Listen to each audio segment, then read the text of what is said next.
Good morning. তো তোমরা কেমন আছো? আশা করছি তোমরা সবাই ভালো আছো। তো আজকে সকাল, রোববার। তো আজকে আমার ছুটির দিন, তো ভাবলাম কোথাও যাই ঘুরে আসি।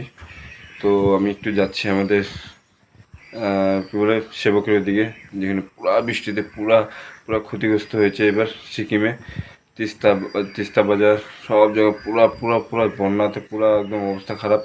তো জন্য আজকে রোববার আছে, সকাল সকাল বৃষ্টির ওয়েদার আছে, ভাবলাম যাই একটু ঘুরে আসি।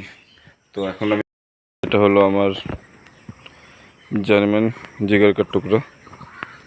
তো আমি নেক্সট এর থেকে এটা তো স্কুটি আছে, তো আমি নেক্সট বাইক নিব। ঠিক আছে, নেক্সট বাইক নিয়ে রাইডিং হবে। তো সামনে ক্যামেরাও নিব, একটা ব্লগিং ক্যামেরা যেটা হয়। তো এটা নিয়ে এখন বেরোচ্ছি আমি আমার ধন্যকে নিয়ে। যাব সেবক থেকে একটু আগে যাব তিস্তা, যেখানে পুরো সিকিমে বন্যার জন্য পুরো একদম অবস্থা খুব খারাপ। ফাইনালি আমি এখন যখন বেরোচ্ছিলাম, বাট পুরো বৃষ্টি হচ্ছিলো, এই জন্য একটু ভাবলাম ওয়েট করি, পরে আবার যাব। তো ওর জন্য দেখি ওয়েদারটা কেমন। ওয়েদারটা খুব খারাপ আছে এখন, তোমরা নিজে দেখো। বৃষ্টি শুরু হয়ে গেলো আবার, ভাবলাম বেরোবো, বাট আবার বৃষ্টি শুরু হয়ে গেলো। পুরো বৃষ্টি পড়তে শুরু হয়ে গেছে অলরেডি। তো দেখা যাক। আমার তো বৃষ্টি পড়ছিল, তো ভাবলাম কী পেয়ে যাবো, তো ভাবলাম ভিজে ভিজে যাবো অবশ্যই, কিন্তু যখন প্ল্যান করছি তখন অবশ্যই যাব। তো বৃষ্টিতে ভিজে ভিজে বেরিয়ে পড়লাম রাস্তায়। তো এটা আমাদের বালির গলি, যে গলিতে আমরা যাচ্ছি। তো এখান থেকে বেরোচ্ছি। তো আমি বেরোতে হঠাৎ আমি ফ্রন্ট ক্যামেরা করলাম। ঠিক আছে, ফ্রন্ট ক্যামেরাতে করাতে অনেক মানুষ দেখতেছে আমাকে। ঠিক আছে, আমি বললাম, ভাবতেছে কী করছে না করছে। তো আমি গাড়ি চালাতে যে ভিডিও বানাচ্ছে না, তো ওর জন্য হয়তো ভাবছিল কী করছে ছেলেটা। তো ভিডিও বানাতে যাচ্ছি আর মানুষজন তাকাচ্ছে আমার দিকে। তো তারপরে আমি চায়ের দোকানে গেলাম, টা খেলাম। তো চায়ের দোকানে বসলাম, তো ভাবলাম ভিডিও বানালে আবার মানুষজন দেখলে, ওই জন্য নর্মাল একটা এরকম ভিডিও বানালাম। তো ফাইনালি আমাকে চাটা দিল। চাটা খাওয়ার পরে আমি বেরিয়ে পড়লাম, যে আমাদের মহানন্দা নদী দাঁড়ালাম, তারপর একটা ভিডিও করলাম। এটা হলো মহানন্দা নদী, দেখো একদম ভরে গেছে, একদম বন্যাতে একদম অবস্থা খুবই খারাপ, একদম নদী ভরে গেছে। তো এই সাইডটা দেখো একদম ভরে গেছে, গাড়ি আর পুরা যাতায়াত করছে, দেখো পুরা গাড়ি, এত বৃষ্টিতে মানুষজন যাচ্ছে। তো তারপরে চলে আসলাম আমরা পাহাড়ের উদ্দেশ্যে আগিয়ে। তো পাহাড়ের ভিউটা দেখো অসাধারণ লাগছে, বৃষ্টির ওয়েদারে পাহাড়ের ওয়েদার একদম ভালো লাগছিল। তারপরে এই বেঙ্গল সাফারি ক্রস করে একটু আগে গিয়ে দেখো কি সুন্দর, একদম কি সুন্দর ভিউ, আর গাছপালার মানে অসাধারণ লাগছিল। কী আর বলবো, দু সাইডে পুরো জঙ্গল, তারপর মঙ্কি আবার কী জানি খাচ্ছিল, জানি না কী খাচ্ছিল। তারপরে এই জঙ্গলের মিডলে যেতে অসাধারণ লাগছিল, আর গাছগুলো একদম সবুজ হয়ে আছে, একদম মানে বৃষ্টিতে এত ভিজে একদম। তারপরে দেখো কী অবস্থা রাস্তাঘাটের, একদম খুব খারাপ অবস্থা, খুবই খারাপ, পাহাড়ের অবস্থা একদমই খারাপ। তো এক হাতে গাড়ি চালাচ্ছি, এক হাতে ভিডিও বানাচ্ছি, খুব প্রবলেম হচ্ছিলো, বাট তাও যখন আসছি অবশ্যই বানাবো। তো আস্তে করে বানাচ্ছিলাম আর আস্তে আস্তে যাচ্ছিলাম, বাট রাস্তা তো অবশ্যই খুব স্লিপি ছিল, একদম ভিজাট স্লিপি। তো একদম স্লো চালাচ্ছিলাম গাড়িটা, যাতে কোনো অসুবিধা না হয়, মানে কি। তারপরে দেখো ঠিক ও পারে, যেটা উদলাবাড়ি, মালবাজার, ডামডিম, তারপরে চালছা হয়ে বানারহাট হয়ে যেটা হলো যায় আলিপুরদুয়ার। ঠিক আছে, তো রাস্তায় তো ধস নেমেছে, ধসের জন্য পুরা ভেঙেছে, পুরা একদম রাস্তায় ধস নেমে বসে, কোনো গাড়ি যাতায়াত করতে পারে না, পুরো জাম লেগে গিয়েছিলো। তো তারপর একটু আগিয়ে যেতে দেখলাম সেবক যে ব্রিজটা ক্রস করলাম, তারপরে দেখি ওখানে একটা গাড়ি একদম ধসের মধ্যে একদম পড়ে একদম চুরমার হয়ে গেছে গাড়িটা।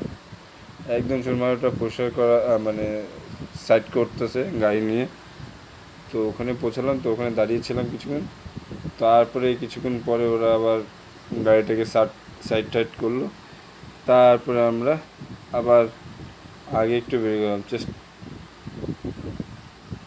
তোমরাই দেখো গাড়িটার অবস্থাটা, দেখো কি জঘন্য অবস্থা হয়ে গেছে গাড়িটা একদম। তাতে দেখো আমি দেখলাম এরকম বহু জলপ্রপাত করছিল, ঠিক আছে, যেটা হলো অসাধারণ লাগছিল। তো পাহাড়ের অবস্থা খুবই খারাপ, খুবই খারাপ। দেখো একটু বিশেষে আওয়াজ শুনতে পাচ্ছ, যে ঝর্ণাটা পড়ছে, যে ঝর্ণাটা পড়তেছে কী আওয়াজ, অসংখ্য আওয়াজ। হয়তো আমার কথা শোনা যাচ্ছে না, বাট অসংখ্য আওয়াজ। পুরা খারাপ, রাস্তাটা পুরা খারাপ পাহাড়ের জন্য, বৃষ্টির ওয়েদারের জন্য পাহাড় একদম প্রচণ্ড খারাপ। সিকিমের যে রাস্তা তিস্তা বাজার হয়ে যেতে যায় গ্যাংটকে, সেটা সব বন্ধ আছে আপাতত। সব বাইপাস হয়ে কালিম্পং হয়ে ঘুরে মালবাজার কালিম্পং হয়ে লাভা টাভা হয়ে তারপর সিকিম যাচ্ছে, এদিকে সব রাস্তা বন্ধ।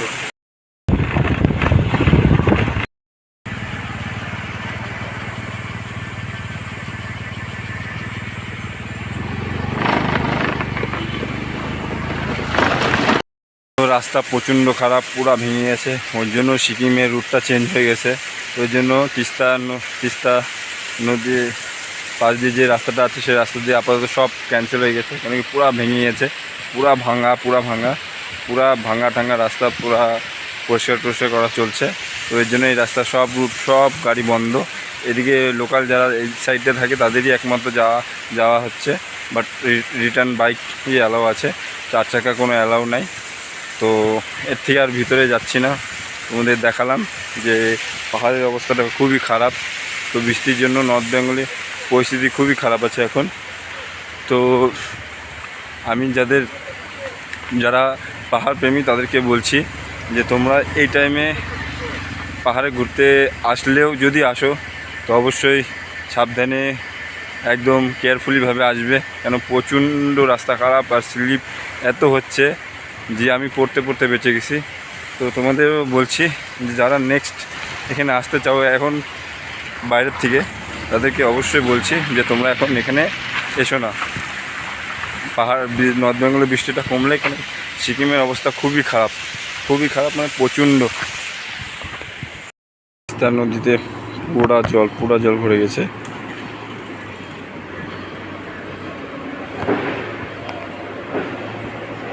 আর ওই যে বাঘপুল দেখতে পাচ্ছ, এই যে বাঘপুল, তো বাঘপুলে তো পুরা ভিড়, পুরা জাম। তো বাঘপুলে যেতে পারছি না, বাট বাঘপুলে পুরা জাম। এবারে মালবাজারে যাওয়ার রাস্তাটা একদম ভেঙে, রাস্তার মধ্যে সব বালু পাথর সব পড়ে আছে, তো ওটা পরিষ্কার করছে। এখন যাতায়াত শুরু হলো, মনে পরিষ্কার হয়ে গেছে।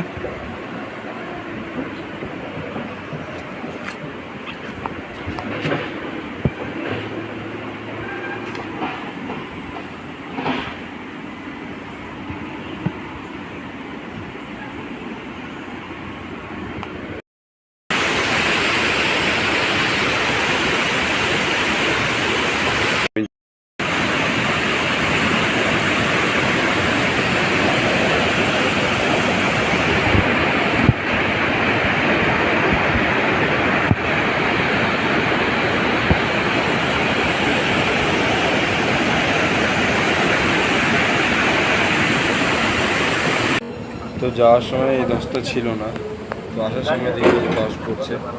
তো জেসিবি দিয়ে এটা পরিষ্কার করে চলছে। তো ভাবিনি যে আসার সময় আবার 10 দিতে পারবো। তো এটা খুব মিনিমাম ধরে রাখো এক ঘন্টার মধ্যে এই 10টা নামছে, কিন্তু আমি 1 ঘন্টা আগে এখান দিয়ে গেছিলাম, তখনকার 10টা নামে নেই। তো আসার পরে দেখি সব গাড়ি দাঁড়িয়ে আছে, আমার কী ব্যাপার কী হলো, এসে দেখি এখানে 10 পড়ছে একদম। পুরো অবস্থা খারাপ, অসংখ্য খারাপ। জেসি যখন বড় পথরটাকে ফেলানোর পরে তারপরে সাইড করবে, তারপরে আমরা এখান থেকে বেরিয়ে পড়বো। তো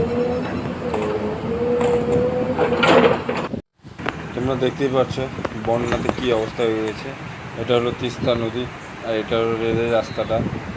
তো কী অবস্থা, খুবই খারাপ। যত দূর দেখতে পাচ্ছ তিস্তা নদী এই পাশ দিকে ওই পাশে চলে গেছে।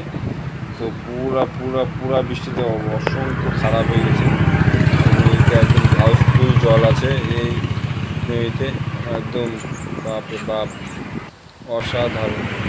কী আর বলবো, এই বৃষ্টি কন্টিনিউ ছাড়ছেই না, কন্টিনিউ হয়েই যাচ্ছে আর ছাড়ার নাম নেই। কক্সবাজার নর্থ বেঙ্গলে এই বৃষ্টি কমবে, তারপরে দেখুন সুন্দর ঠান্ডা মতো